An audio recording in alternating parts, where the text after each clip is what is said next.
Super excited to be here. My dear family member, Ignacio Rivera, who if you've been to a Fungi Fest before, you've met them, told me all about this, and their wonderful mentor, Jonathan, who has put the festival together, and I was just thrilled to be invited this year to be among you. I understand that the purpose of the talk tonight is really to be sort of future casting, to think about evolutions and where we're going. So I'm just very excited to talk about polyamory. I've been all over the country the past 6 months talking about polyamory, from sitting with a dozen community members in a tiny cat cafe in Reno, to talking at a major LGBT conference with thousands of leaders in Vegas, baby, to hanging in an anarchist coffee shop in Baltimore, and then cruising at a swanky poly meetup in Brooklyn. And I can tell you one thing I know for sure from going to all of these events: we're lonely out here. We're exhausted from the dwindling set of options this violent system offers us, and we're very, very worn down by conflict in our communities, in our organizations, and in our intimate relationships. So my book has come out just in time. Because I can think of no better response to violence and authoritarianism than more love. So the first thing I want us to do is this poly world building exercise. And do you have? Yeah, we ran out of paper, so I got the one with all the bubbles. You got the bubbles? Yeah. That's not good. Let's do this one instead. Right.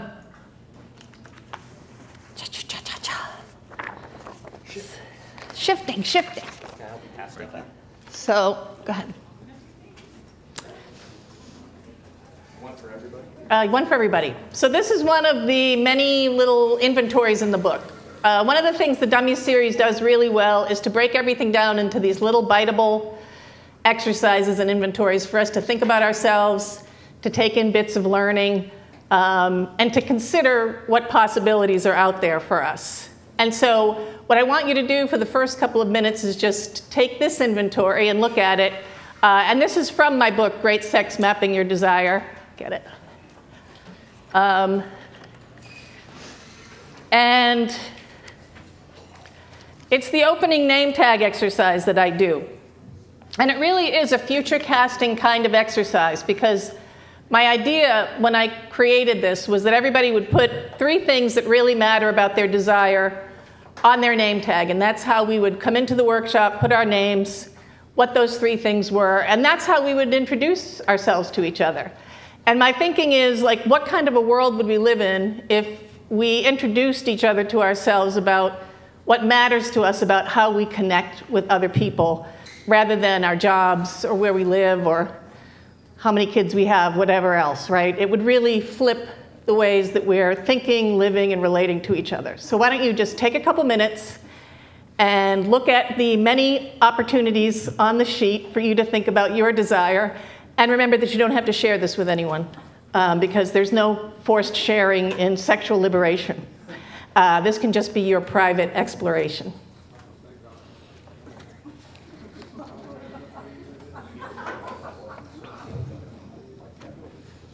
Does everybody have one? Plan to share. I ran out. If you don't have one, you want to pull up to the table?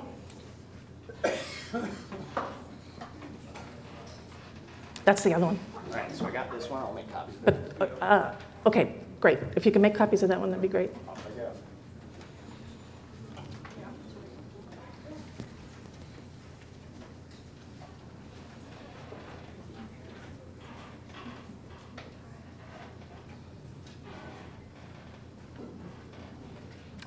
I always give a great list, because even though your things really might not be on there, I think it's always great to take a peek at what the realm of possibilities are. Because I think very early in our lives, around our desire and the ways that we connect to each other intimately and sexually, people are putting us into boxes and suppressing what we want pretty much as fast as we come out.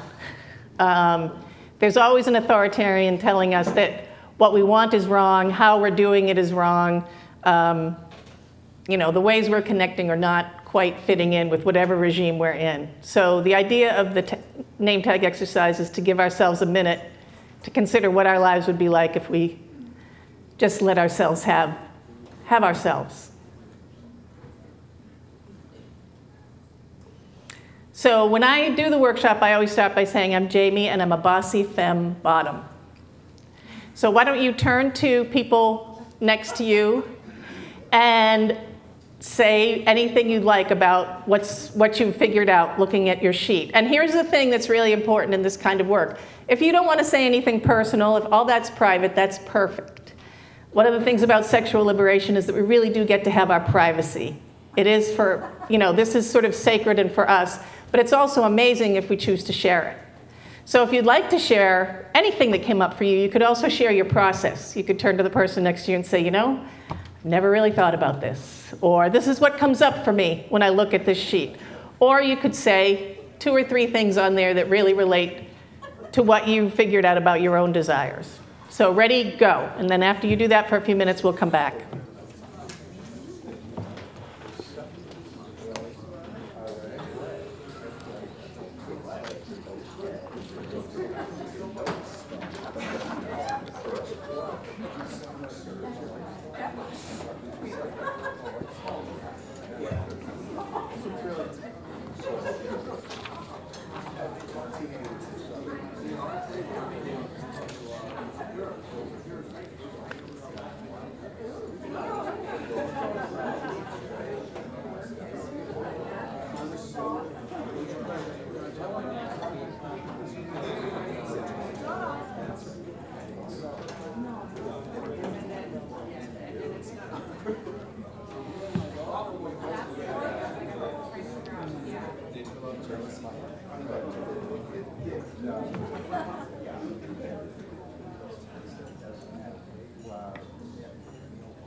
All right, let's come back.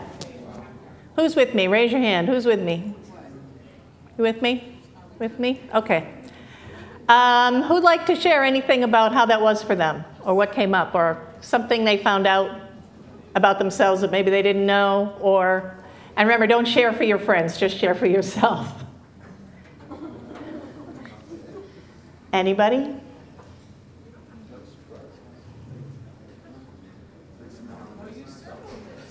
Am I the only bossy femme bottom in the room? I don't think so.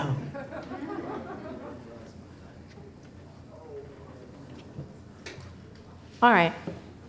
Well, I guess one of the things I'll say is that this often happens when we start the workshop, and that by the end, it's quite different. But it's hard to talk about what we want, isn't it? I mean, that's the thing I've really found in doing this workshop all over the world. We lie about what we want. It's hard to really tell even the people that we love what we really want.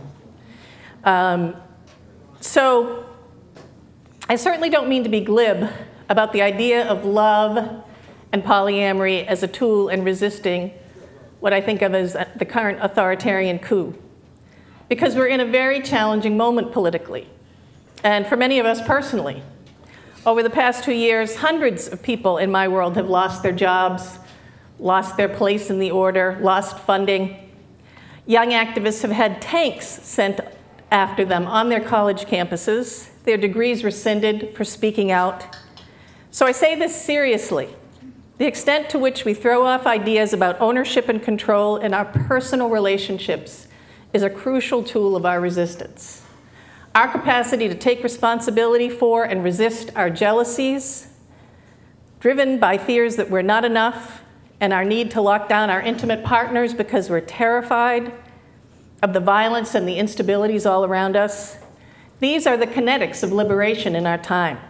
These are crucial assets for survival and our ability to build something better than the horrific state that's crumbling all around us. Because I don't know about you, but I'm actually relieved that some of it's falling apart. So much of it was terrible. The question in front of us, are we prepared to survive this period, which is certainly going to get worse? And are we ready to create something better than the extractive, racist, misogynist, militarist society that we've been propping up because, well, it was what we had? The personal is indeed political, and those badass feminists and the consciousness-raising groups of the 60s discovered that for us. It makes total sense then that experiments in modern polyamory emerged in that period when communes were popping up all over the country, and certainly in Maine. So I'm just going to read a little piece from the book. When I was growing up, I never heard the word polyamory because it didn't exist yet. As a teenage girl in Boston in the 70s, what I did hear constantly was that sex was dirty and dangerous. That if I had sex before marriage, I'd destroy any possibility for a good life. That girls who had sex with anyone, but especially with more than one person, were sluts, destined to be outcasts. The only road to a good life was monogamous marriage after years of careful, chaste dating. And here was an important detail. All I had to do to make that happen was to sit attractively still and wait for the right man to pick me out of a crowd. What my Irish Catholic immigrant community didn't tell me, and likely didn't know, was that polyamory was common among our Irish ancestors. Colonization and Catholicism had suppressed these practices and covered over our history, and that this erasure had been common among cultures and nations around the world over the last 400 years. My parents couldn't have anticipated that I would be growing up in the decade that ushered in an era of free love. They were unprepared for the explosion of social movements that pushed back on all kinds of authority. Throughout my childhood, the anti-war, civil rights, Black Power, American Indian, LGBTQ, and women's movements broke away from many long-held views of what was proper and acceptable. And it was out of these movements for peace and social change that a range of interracial, interfaith, cross-cultural, queer, binary busting, and non-monogamous ways of relating emerged, including polyamory, a term that was coined within the West Coast Carista Commune in 1990. So at the beginning of the book, I note, poly is an open, caring relationship structure that equal partners co-create or consent to with respect, excitement, and aspiration. Poly isn't a secretive, confusing, coercive, ultimatum-driven, or dread-inducing relationship agreement that may or may not be grandfathered in after a breach of trust. And I can tell you as a coach that I much more often see people coming to me saying they're in a poly situation in the second situation rather than the first. And if we want to look at what the real innovation is in 21st century polyamory, it's the three pillars: consent, full transparency, and mutual respect. That's really what distinguishes what we're doing, what lots of people are doing all over the country, all over the world right now, from what my ancestors did 400 years ago, which was really driven by, it was really a polygamy, right? And not really very equal or co-created. So poly isn't new. Our ancestors practiced it.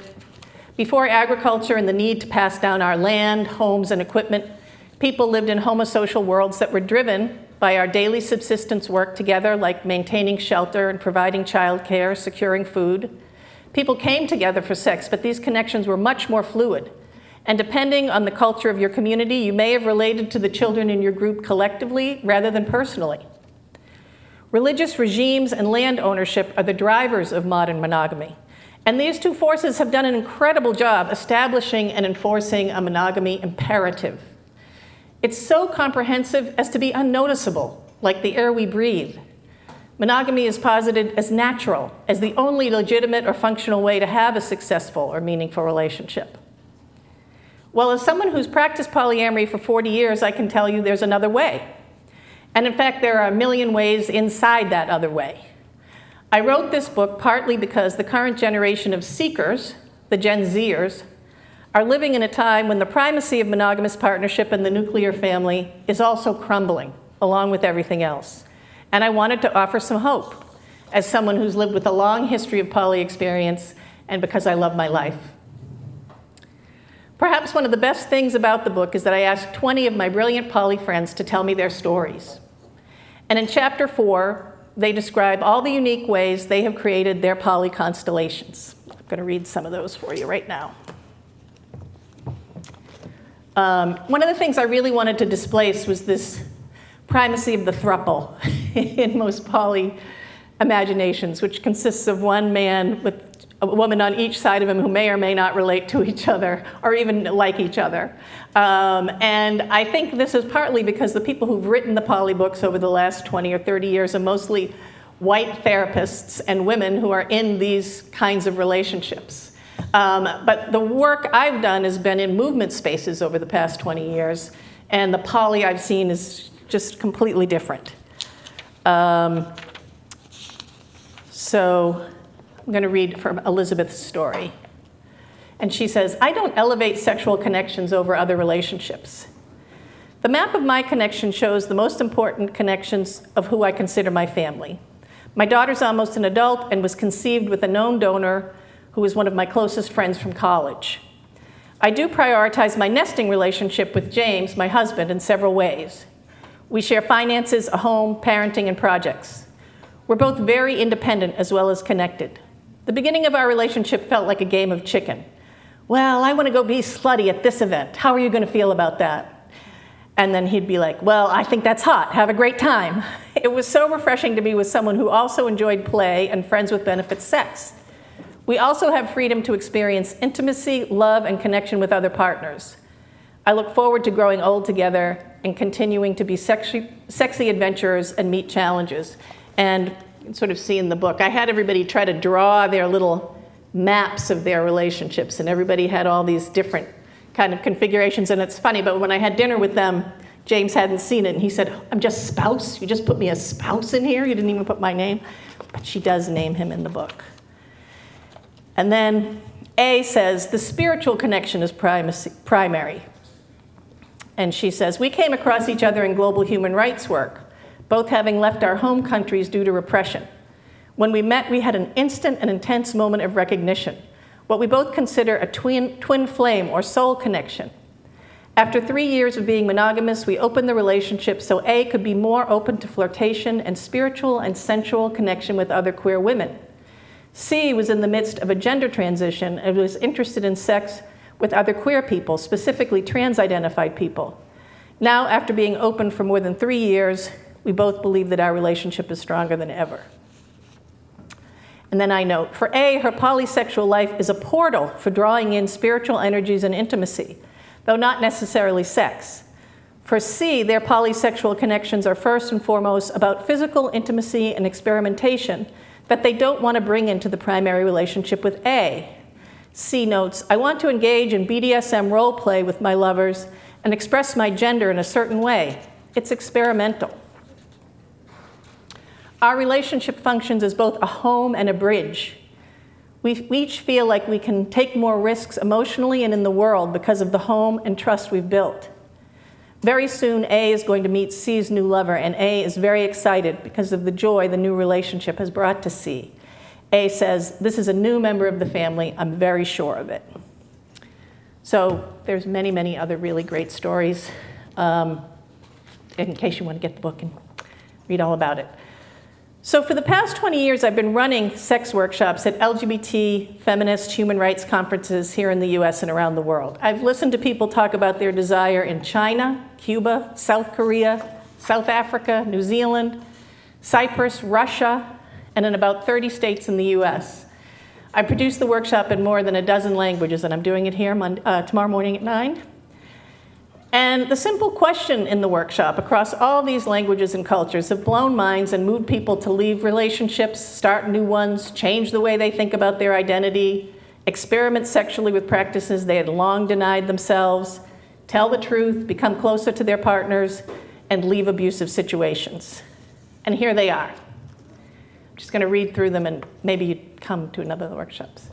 What sexual encounters or experiences of my desire stand out as most memorable over the course of my sexual life? 2, what sex or desire experiences made me feel most true to myself, and why?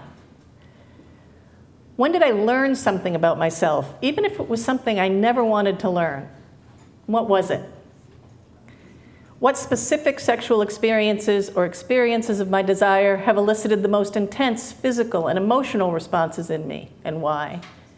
And finally, what lover or crush do I miss the most, and what do I miss about them? My favorite question in here is about the lovers and crushes we miss. I always have a new thought when I come to it. Something I've forgotten or discounted pops into view. So another critical question before us tonight is, why do we pretend that desire doesn't matter? Why do we act like it's a sign of immaturity to be driven mad by our lusts? Why do we act like our work for a better world is over here, and our sexuality and our intimate life is over here? I want to suggest that the suppression of our desire, our yearnings to connect, and the suppression of our capacity to love expansively, to love many people in many different ways over the course of our lifetime, is part of the deadening process that inures us to so much suffering around us. To the homeless people in our communities, the children dead of neglect or poverty, the criminalization and institutionalization of teenagers in our midst, the dehumanization of immigrants, the bombs and misery our tax dollars send all over the world. We lose faith with ourselves first, and then we lose a sense of connection to everyone else. And why are we suppressing our desire? Because we're afraid. Because loving everyone around us feels overwhelming given the conditions we're surviving. Because the work of each other is demanding. And loving even one person over decades takes up all of the energy we can possibly muster. But what I suggest in this book is, it's monogamy that's exhausting, not love. It's hoarding love and building a wall around ourselves to block our connections to everything else that wears us down and wears us out. Monogamy is undergirded by an intense regime of jealousy and control that is sold to us as natural, but it's learned. And like all colonizing behaviors, it can be unlearned. Here's a couple more excerpts. The jealousy chapter in the book everybody really loves.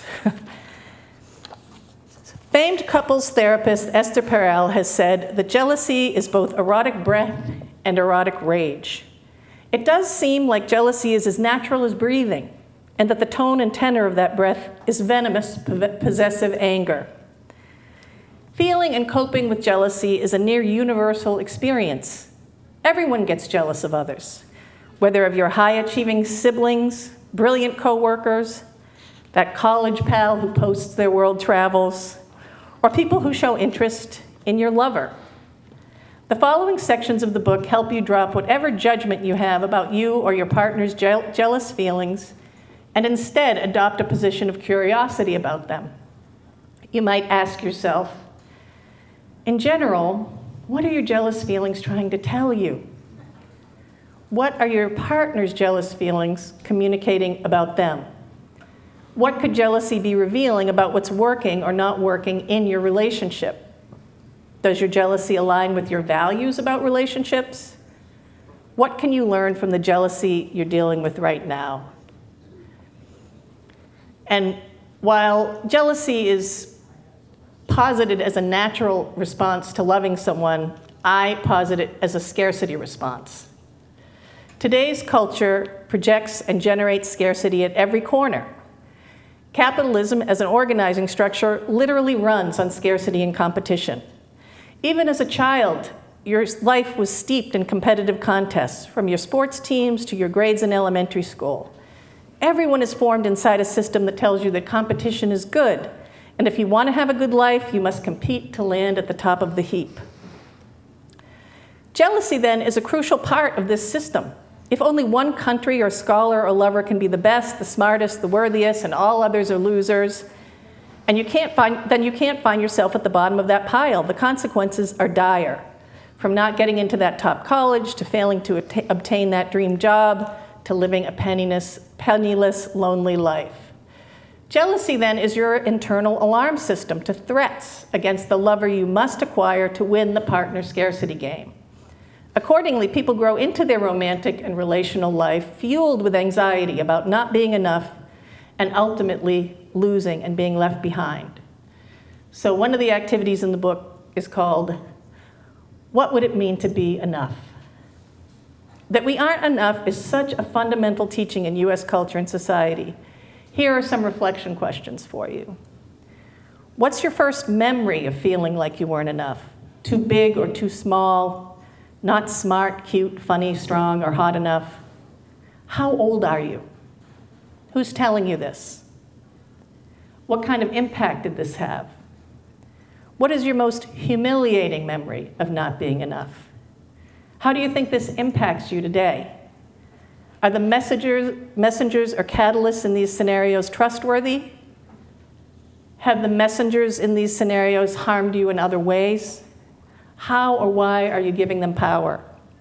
What if you stop believing these lies? What might life be like in a world where you are enough?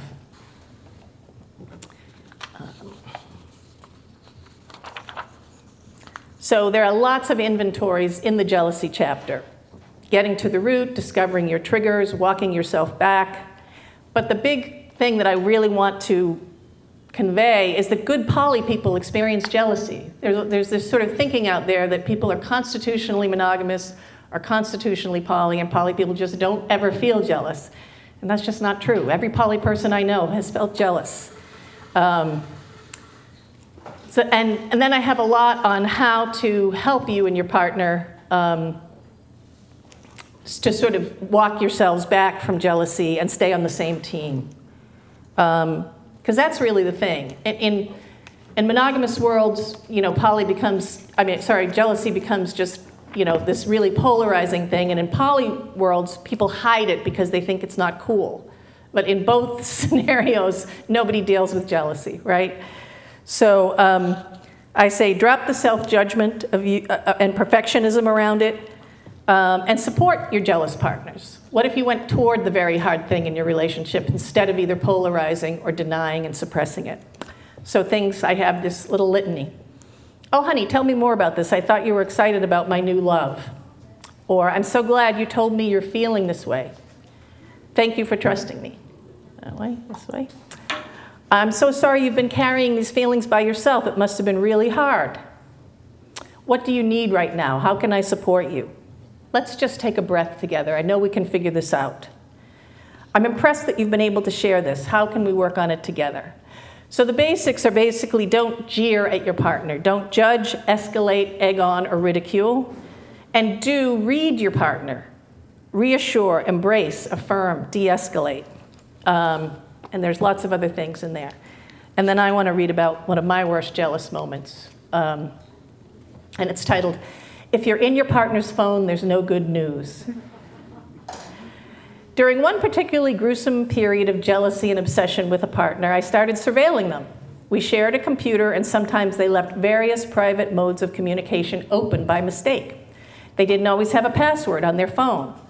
We had an open relationship, but I was certain they were involved in various kinds of things that were off limits per our agreements. This was a truly terrible time in my life. We had moved to a new state, and I had no intimate friends locally. My new employer was abusive. We were in a much less diverse community, and our mixed-race, queer family was visibly strange in the environment, drawing unwanted and even hostile attention. The kids were young, and parenting demands were high. Looking back on this time, it makes sense to me that I came to over-rely on my partner and to imagine threats to my sense of security. And what was on their computer or in their phone? It really doesn't matter. After you're breaking your partner's trust and invading their privacy, the relationship is mortally wounded. The substance of what you find is beside the point. Unless you're capable of coming clean and making radical changes for yourself, this kind of trust breach is very, very hard to come back from. So a few things I cover in the book also help us look at why it's so difficult to keep faith with our desires and to communicate with each other. Two pieces that readers are really loving is this communication wheel I have on page 85, which really looks at neurotypicality and atypicality and how it plays out. There are so many neurodivergent communicators among us, and this looks at the intersection of ADHD, autism, and giftedness. and how that really affects your communication needs, how you communicate, and how people perceive you. For instance, I talk about, if you're someone who has a really hard time with eye contact and you're with a neurotypical partner, they may see that as you not caring or not really being intimate with them, when that's just actually the way that you communicate. Or say you're someone who has hyperverbal capacity. I have a lover who has hyperverbal capacity, and he just wants to share when he's excited about something, and I'm like, didn't he just see I just came in here from a long day and I need to sit down on the couch and have a drink? So he's actually trying to connect with me, and I read it as being kind of not caring about me, right? So one of the things I say in the book is really auditing yourselves for communication styles and what kind of communication challenges and strengths you have on board is a really important thing if you're going to be a polyamorous communicator, because we are sort of the nerds of the sex world. We talk all the time. We co-create agreements all the time. We're constantly processing. So figuring that out is really important. And then another chapter in here that I think is really important is about trauma survivors, of which I am one. I survived sexual violence as a young person and in college. And there's this thing out there that says people who've survived sexual violence really ought to just kind of keep it simple in our social and sexual lives, right? Because we really don't have the capacity to do more. And that completely misses the reality that poly can be a really healing practice for survivors. It can offer a lot of really creative, interesting, possible ways to work through some of the things that we've had to work through. And I have a couple of great stories from Ignacio, my friend who brought me here, and their co-partner in their work at the HEAL project, which is an excellent project, Aredvi.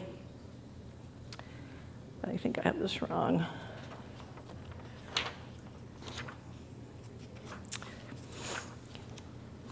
Oh, yeah, here it is. Aredvi says, I'm gobsmacked by what it means to be healing in relationships and in community. The wounds happen in community, in our families and the communities we live in. People around us see what's happening. So that the healing can happen in poly community is just incredible. There's so much possibility there.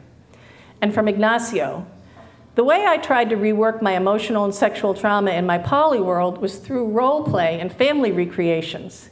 That was huge for me in my healing. Before I even had a language for it, I was recreating my family dynamic. I was trying to fix the lack of communication, the lack of connection, the fear. I found myself constantly recreating scenarios. My brother had been my protector in my childhood, and my sister was my abuser. So in my poly families, through kink role play, I'd create a brother and a sister and put everyone into specific roles when I played with them.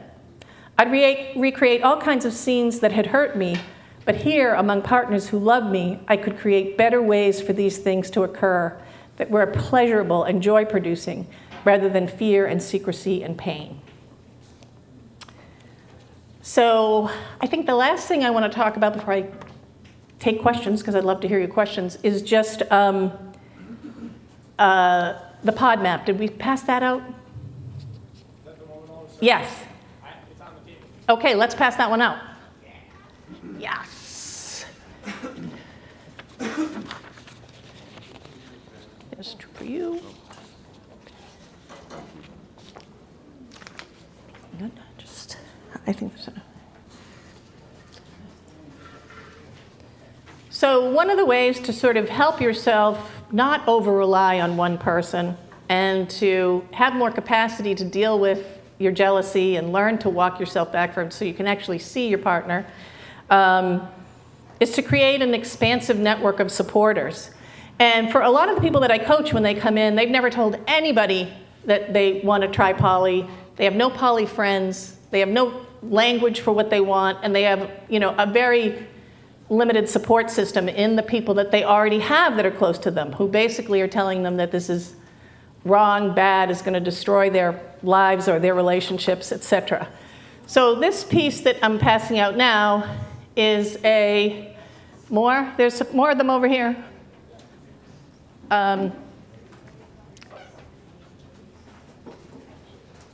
Is a piece called Pod Mapping, which the Bay Area Transformative Justice Collaborative created maybe 10 years ago, maybe more. And the little circles that they created for this was on the idea that you might actually need a support network in a time of crisis. And this would be your support pod. But I use it in my poly world to think about how strong a support network I have on a given day. Some of my poly people, my lovers, are in here, but not all of them, right? So what you do when you create your pod is, of course, you're at the center. And the 6 people with the very dark circles around them, these are your ride or die people. These are the people that you don't lie to. And if you did lie to them, they'd say, you're lying. I can see that you're lying because I know you that well. These are your close in. And then the people around with the little dotted lines are people who care for you in different ways, but they don't necessarily know everything about you. Like my neighbor Mike is in love with my cats. He does all my cat sittings. He's a great baker. He's just a great neighbor. But he didn't even know I was polyamorous till the book came out. You know what I mean? He just doesn't know me like that. But he's actually someone who really makes my life so much better. And we have a lot of people like this in that range. And then over here on the outside, I think of institutions that help my life stay strong and vibrant and interesting. So for instance, I am sober, and my NA meeting that I go to every Monday night has people in it who I've known for 35 years. And they do know everything, and whenever I'm off, they are there for me. And then I have a strength and vitality coach, Elizabeth Goldberg, amazing, in DC. And she's just helped me with my body and with flexibility and like, what am I doing now? Like, how is my vitality? Can I take on a year-long book tour with this book? What do I have to do to get there to be able to do the things I want to do? She's like the opposite of an exercise coach, let me tell you, because I do not exercise. She's just someone who really takes me in and tries to help me figure out how to have my body be in the kind of shape it should be in so I can do the things I love. And then over here, I go to Ireland once a year because I found my ancestors, I found the history of colonization in my family, I found my cousins. And since I've been going to Ireland, I'm not on depression medication anymore. And I've been on depression medication for most of my life. And it absolutely has had a cellular effect on me to find my family story. And over here is BTS, the Korean boy band, best band in the world. And I go to all their concerts when I can afford it. I watch their videos every day. There's absolutely nothing contentious or difficult about my relationship to this band. It is just strictly a place of joy in my life, and it gets me out of doom scrolling. So it's like, what are the things in your life? People have yoga, they cook, think about the things in your life that are bringing you joy and reinforcing your system. So take a couple minutes and take a little look at your pod map and see how you think it is.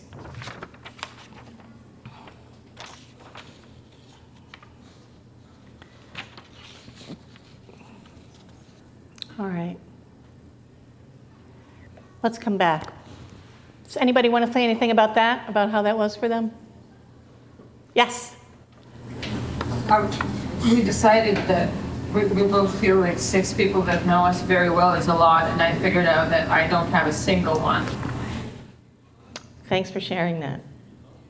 I have to say, in coaching, that's often the case for so many of the people that I coach.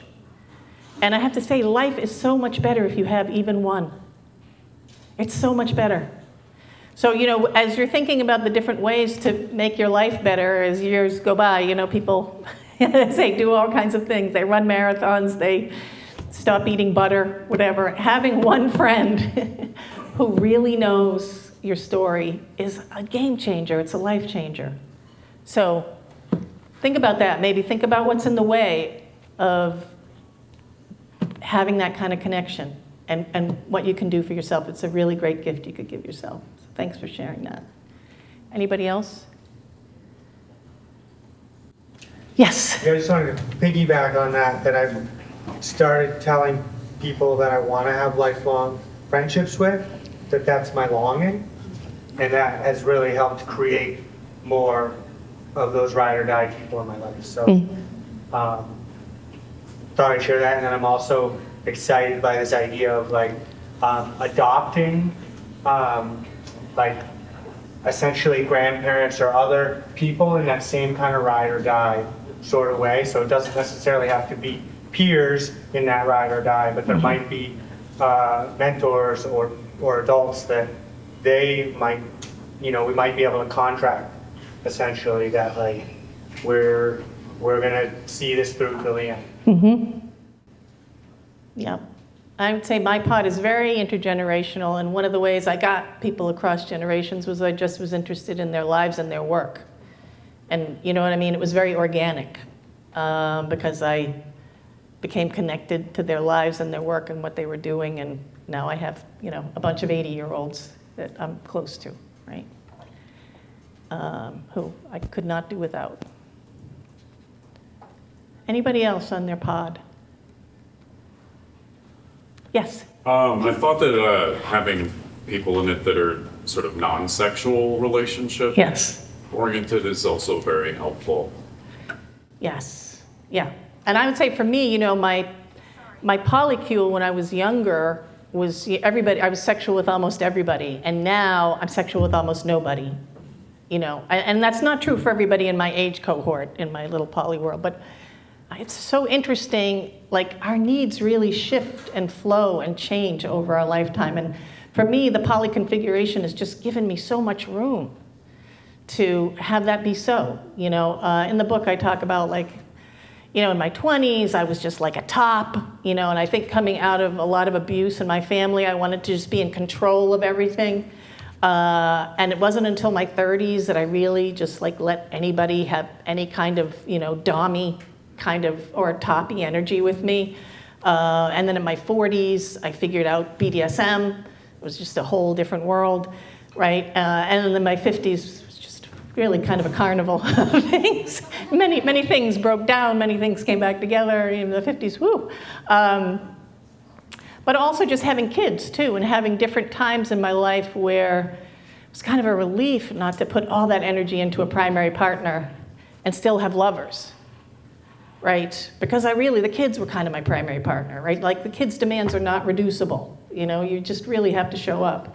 And having more people in my life who were not necessarily parents, but who loved my kids, also really supported me. So that flow is pretty awesome.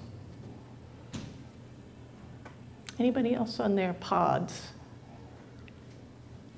Okay, I'm going to take questions. But the last thing I want to say is that I have a whole thing on how to make a great apology.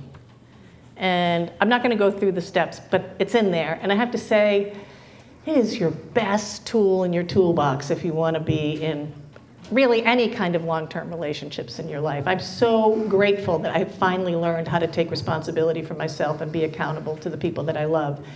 And this last 5 years, I've apologized to so many people, and my life is so much richer. I mean, I have so much more love in my life. I came from my parents disowning me when I was young for being queer, and I think it just sort of set me up to be a bit of someone who would just crash and burn and leave, or have lots of things going on and then have these firewalls. And that those are dropping because really, not because I've pointed the finger at anybody else, that I've really thought carefully about myself and what I've done and how I've shown up and not shown up over my lifetime. It's just absolutely incredible. And when I've been talking to these groups of activists who are so tired and exhausted by what's not going right in their polycules or their monogamous relationships or their activist organizations, I could just say, if you can learn how to really take responsibility for yourself and apologize, it's incredible. So that's a good part in the book. Yeah, and it's such an incredible thing to think of right now when we live in this incredibly power grab, vengeful moment up here. The question is what can we do down here that's going to start to create the world we really want? And I think that's it. So I'll just say I also am exhausted by the system, but I'm not exhausted by my lovers anymore. And the system, that's a different kind of exhaustion because the people in my life hold me dear and hold me close and care for me brilliantly. And among my beloveds, I call this the era of obvious love Because when someone meets one of my sweethearts and asks them what they thought of him or her or them, the common response is, well, they obviously love you. So here's to an era of obvious love for all of us. So questions, thoughts? I'd love to hear anything, but I really want to get out of the sun because I'm like dripping. And I'd love water if anybody could bring it. Oh, I lost. See, oh, there's toppy. That was very toppy energy on my part. Okay, thoughts, questions, comments, ideas for me, feedback, things you didn't like. So multiple times you mentioned this challenging time we're living in. I'm sure it's always a challenging time for some people, but right now you referenced the world writ large.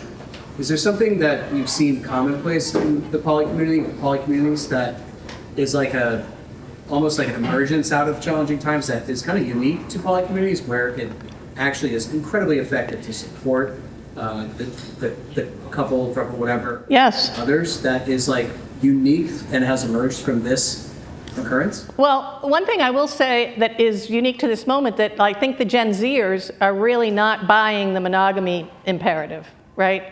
Like the Gen Zers are much more commonly poly and experimental with multiple relationships. And also, not in just like I'm 20 years old and I'm being shitty, you know what I mean? And just running around. Like there's just so much talk about being accountable and responsible. There's like so much care. And in activist spaces, there's such a difference between the people of my generation who powered through, hurt each other a lot, thought therapy was an indulgence, thought processing like that was an indulgence. We just had to like get to the revolution. And the youngsters who are like, really, the relationships are really what matter.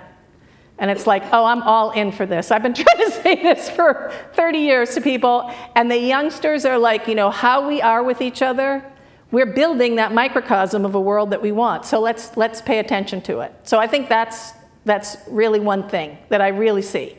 And as I've been going all around the country on this book tour, that's who's showing up at all of my things. The 20 and 30-year-olds are all over my book tour. And really, I didn't expect this when I wrote the book. I'm like the Dr. Ruth of the poly community now, right? I mean, you don't even know who that is. You know, she was an old sex therapist from the 50s. Okay, good. But, you know, I didn't expect that my age at 64, that I've had a poly life that I love, is so relieving to them because they're making lots of mistakes and they're trying to figure it out, and, you know, they're not sure, and, you know, they're in experimental mode with their identities and how they're going to form their families. And so seeing someone who has had a poly life they love, even when poly was much more dissed all through my life, right? I mean, I lost jobs over it, you know. It gives them a lot of hope.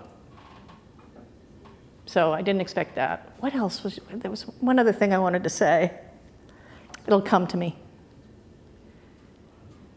Another question? Yes? Do you mind sharing just a teeny little blurb about your workshop tomorrow? Tomorrow, so we'll go over those desire questions that I said, and we'll really start to think about what matters in your intimate life and what are you pretending doesn't matter. And, you know, so many of the people that I coach, they're with people that they love who they've never really told what they want, right? And so that's what I do in my coaching, is help people figure out how to tell each other what they really want and who they really are in there. So that's what we're gonna do. And one's tomorrow at 9, and then one's Sunday at, it's late, like 3.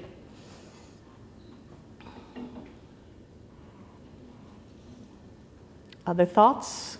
I love your thoughts. Is it safe to say that there was kind of a natural emergence of this in the 60s and 70s? I think the 60s and 70s was an incredibly experimental time. It was such a, you know, fuck you to the man time. I mean, everybody was, you know, trying new forms. That being said, was there a pushback in the 80s and early 90s? Oh my God, yes. And are you seeing anything similar? Because, you know, history repeats itself. Oh yeah, I mean, you know, in the 90s when I got to DC, I was in, at the height of the AIDS crisis, I was in national LGBTQ work, and unbelievably, it was an incredible time for sexual experimentation, for people saying, screw you, you think we're sick, you think we're killing ourselves, we are going to have our pleasure regardless of what you think. It was unbelievable to be a 20-something in DC at that time. And then I do a bunch of other things, and I come back to the same organization in 2007 when the marriage movement is ascendant in the LGBT community. And the first thing they want me to sign is a thing they have all the staff sign, that at our national conference, when 3,000 queers come together, we won't have any kind of sexual or intimate relationships with anyone at the conference because they could possibly be community partners. And I was like, I'm not signing this. What do you think I am? What movement are you in? Who are you, right? We're actually a sexual liberation movement, and you can't really control my sexuality after I'm off the clock. That's like actually what we're against, So yeah, I mean, there's just been huge dips and curves all along this way, but I would say, the anti-sex thread in US culture, it comes from Puritanism. I mean, it's been here the whole time, and different places jump on it at different points. The feminists have jumped on it and fought it out. The queers are still fighting it out, So, yeah, and I literally have been fired twice for just being visible and as a queer poly person. And the funny thing is, I mean, I say this in the book, and I'm writing Kink for Dummies right now, so I'll really never get another job again, is that there's so much attention to consent and accountability in sexual liberation communities that I run in. I'm not saying this is true everywhere, that I actually don't sleep with my interns. I actually don't speak inappropriately at work among the people that I'm in charge of, because this is actually my work. You know what I mean? But anytime somebody wants to target me and get me out of this for another reason, which is usually my politics, my more radical politics, they have it as something they can lean on. And that's what's happened.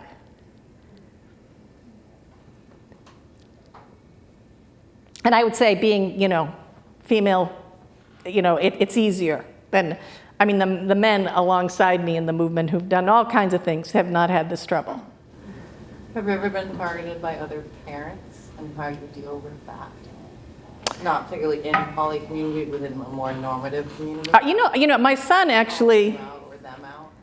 my son was extremely gender fluid from the time he arrived. I mean, gold lame, purple, and pink until he was in about 4th grade, and then he just decided he didn't want to deal with everybody's shit, and he just went to red, green, and blue, But I'll tell you, the queers were mad at me about it. This was 98, 99, and that my parenting queer peers, there weren't that many of us that were having kids yet, and everybody was like, you're going to ruin this for all of us. Make him conform. So, I just want to say, conformity is a killer in whatever community you're in. Just don't. Just be the thing you're trying to be. But yes, I mean, I absolutely got so much heat. And now he just applied for military service. I can't even talk about that. But, he's going to be in the reserves. I mean, he's his own person. I raised him to be his own person. That's not what I would have him do. But yeah. Everybody had something to say about that. And I just let him shop in whatever aisle he wanted to shop in 1998. And that was just really not cool.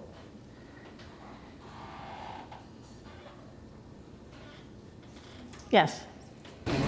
So I came into the workshop, the talk a little bit late, so I missed the first half. No problem. You're here at Fungi Fest. I am. I think it's very interesting. I'm going to get a little deep for a second. Yeah, go deep. Piggyback off my thoughts because I'd love to hear what you have to say. So I thought it was so interesting that you were going to be here giving this talk at Fungi Fest. And Fungi Fest it's definitely on my chart because it's one of those things that brings me joy. Joy. And helps expand my consciousness every single year. And I think that as we've learned more and more about fungi and the mycelial connections, yes. to me, in the last 5 to 10 years, it's almost seemed as if learning more about the mycelial network and fungi has coincided with polyamory becoming more mainstream and people becoming more open to it. And so I've always thought that was an interesting thing. And my polyamorous journey has been one that has been equally painful as it has been beautiful. Right. There's been a lot of star-crossed lovers coming in and out and triggering each other's healing journeys and then disappearing and coming back to each other, and synchronicities, and figuring out these deep soul connections and how to really perceive them and understand that they're in our lives for a reason. Yep. Which has been wild. And also has taught me the importance of friendship. Just- Friendship is just, It is it, right? it's become a foundation in my life, and I never had that before I really came out as polyamorous. I didn't value friendship as much. But with fungi and the mycelial network, you know, we're learning that their consciousness and their system of communication and how they support the trees and It kind of looks a little like this, am I right? yeah, the rest of the ecological system in nature, and it's just so incredible. Do you think that our consciousness expanding to non-monogamy and polyamory has a connection to that? Because in nature, we see these systems of this almost like spiritual network, and how these things support one another in nature, even if they're not right next to each other, right? Or they're not of the same genus ecologically. Yeah. They have a system of communication, and the mycelial kingdom, we're finding out, plays more and more of a role Right. in all of these things. Do you think that there's a Well, what I think is that the same forces that discount and denied and buried the wisdom of the mycelial networks also buried the realities that poly was a way we long, right? So that we're you know, it is a decolonizing process that we're doing, right? As we're learning about the land and being in right relationship to it. And I think it is a decolonizing process around our intimate lives as well. So yeah, I think they're happening at the same time for a reason. It's really beautiful. It is really beautiful. Yeah, it is. It moves me. I'm moved, you're moved. Really, that's beautiful. See, and now I have a better way to explain why I was at Fungi Fest with Polyamory for Dummies, because you said that. See? Anybody else? It's a great conversation. Yes? Just out of curiosity, what percentage of poly people do you think would self-identify as anarchists? As anarchists, I have no idea what percentage, but I will say that relationship anarchy, and I can explain what that is if you don't know what that is. You know what relationship anarchy is? Or as a concept? Anyway, the conversation about relationship anarchy in just the last 3 years has just exploded. And relationship anarchy is when you don't prioritize your romantic relationships over your friendship or your blood relationships, that basically you love people on the basis of who they are and your connection, and you don't sort of use those institutional spots to prioritize them. So that just sounds normal. Say? That just sounds normal to me. See, well, you're a relationship anarchist, I guess. Not to put a label on you. You have anarchic relationship thinking. Do you know how relationship anarchists approach parenting? Sure, I mean, lots of different ways. How would the parental child relationships fade into. Well, I mean, everybody does their thing the way they want to do their thing, right? So there's no one way for a relationship anarchist to do parenting. So there's not really an answer to that, right? It's like, do they want to involve a lot of people? Do they not want to involve a lot of people? I said, for me, I had my first son solo with a sperm donor, and then I had my daughter with someone I was in love with. And in both cases, I did it in a village model. And really, one of the reasons I've parented that way is because as open as I am to the world, I'm very controlling around my parenting values. I'm not controlling as a parent, I want to make very clear at all. But like, my parenting values, I'm really clear about, and they run the show. And I don't want to compromise, I don't want to have chats about it. And that's how I've raised my kids, and I feel accountable to myself about it and to them, for better or for worse. So that's what I knew about myself, however anarchic my relationship stuff is. You know what I'm saying?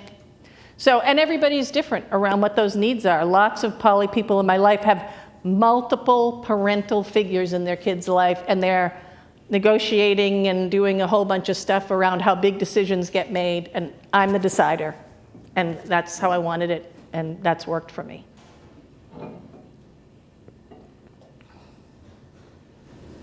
So is relationship anarchy under the umbrella of polyamory? Yes. Yes, there's a lot of talk in the last few years too about the relationship elevator. Have you been hearing stuff about that? Or escalator? Is it escalator or elevator? I just get it wrong. But the idea that in intimate relationships, there's a sort of an imposed escalator. It's like first you start, kissing, dating exclusively, engagement, marriage, kids. And my relationships have no escalator. It's like I have a lover I've had for 15 years who I love more than life itself. She does not live with me. She will never live with me. I adore her. I don't have to text her. Sometimes I don't even talk to her for a month. You know what I mean? We just don't have... There's nobody in my life that has that kind of demand. I have no obligations around the ways that I relate to my lovers. It's just like the flow of what's happening and what we want to be doing with each other. So, and I tell people when they want to come into the thing, there's no escalator here. And lots of people will say, that's cool, but they really don't think it's cool. And they get out very quickly. People really like the escalator. So how, I'm very new to the whole paradigm. Yes.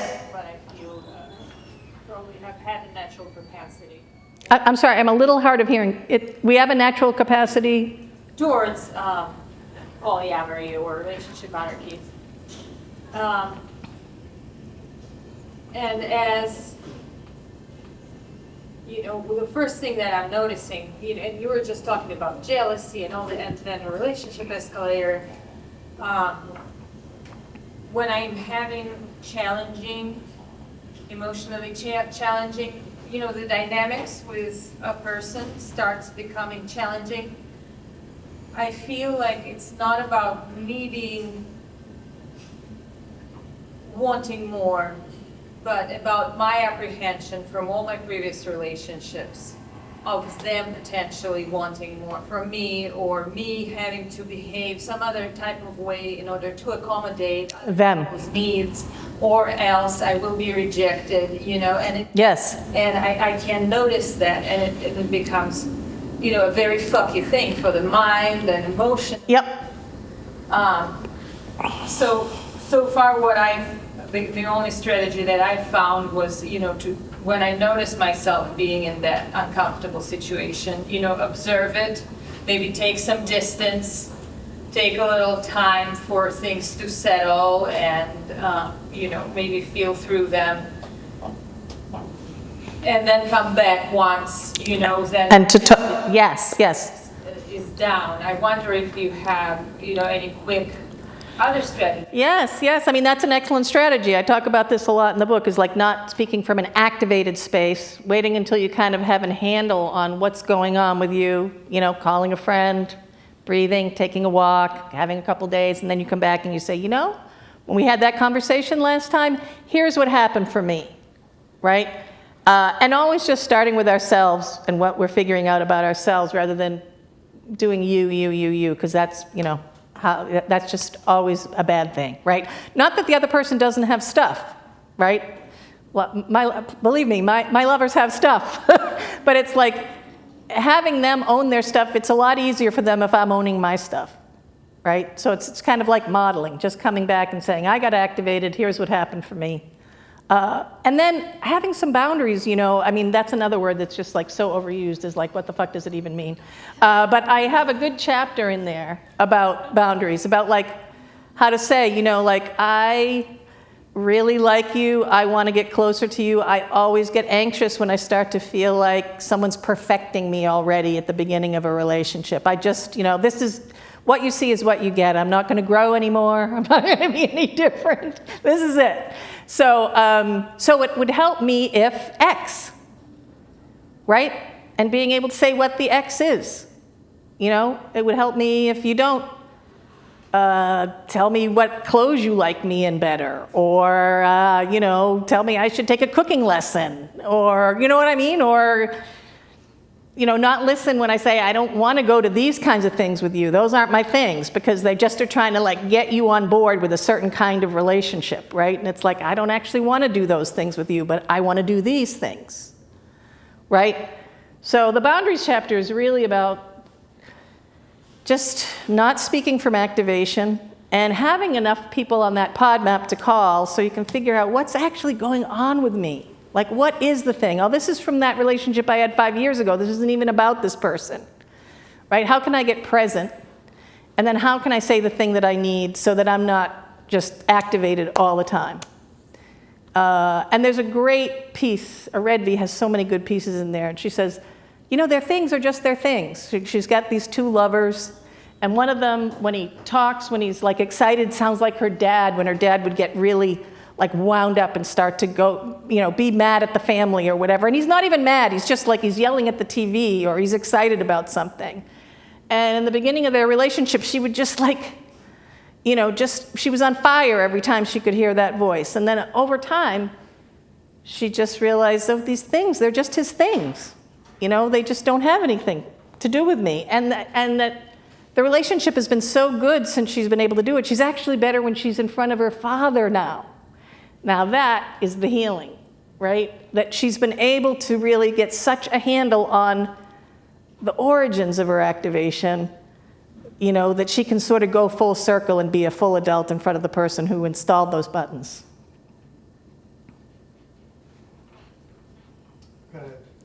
Yeah, I want to go here and then here. Go ahead.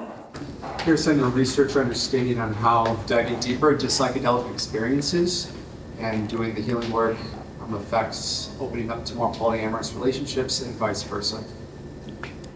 What do I think about it?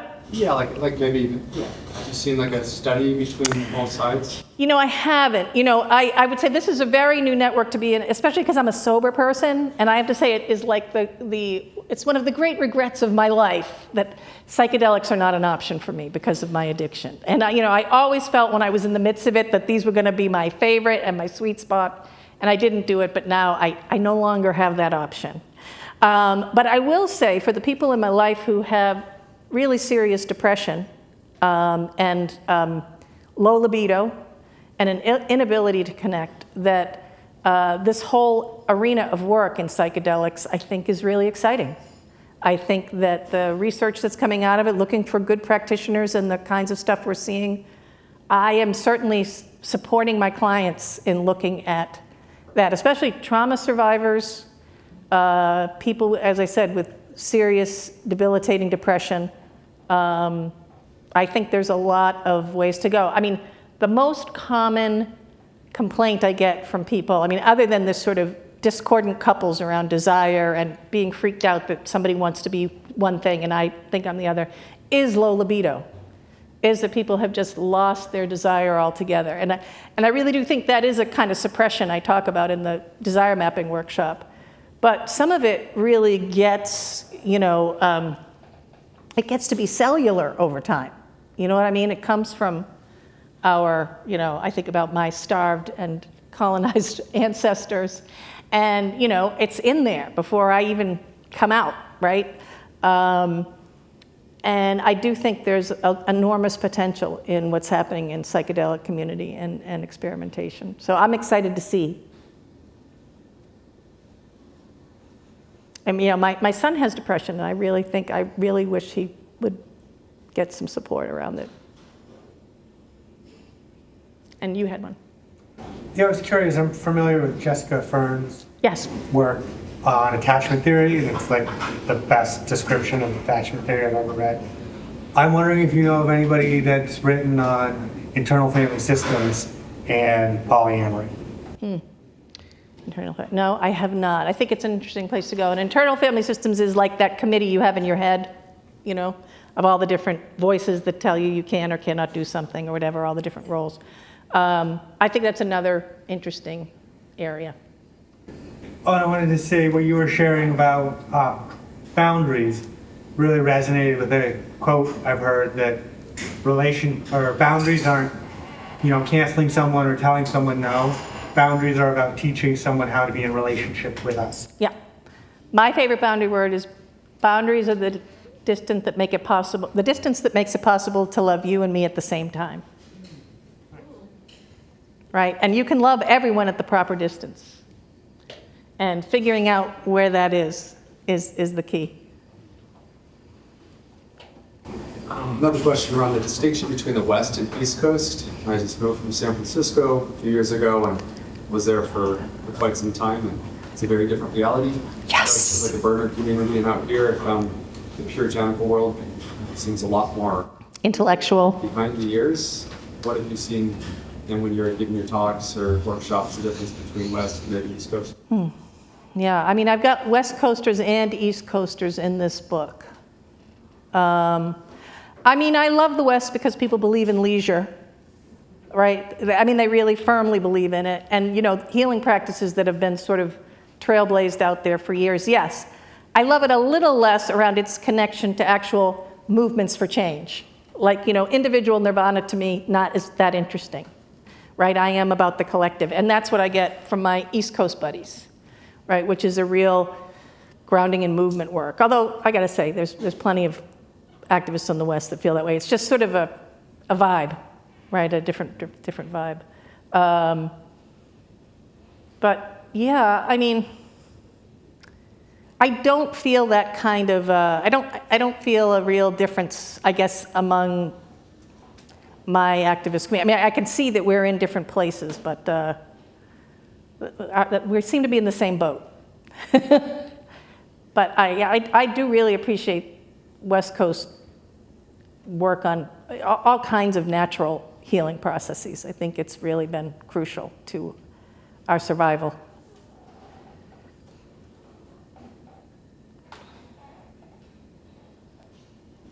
Well, I think it's time to go to the party. Yeah? Thank you so much. And I'll sign books if you want to get books.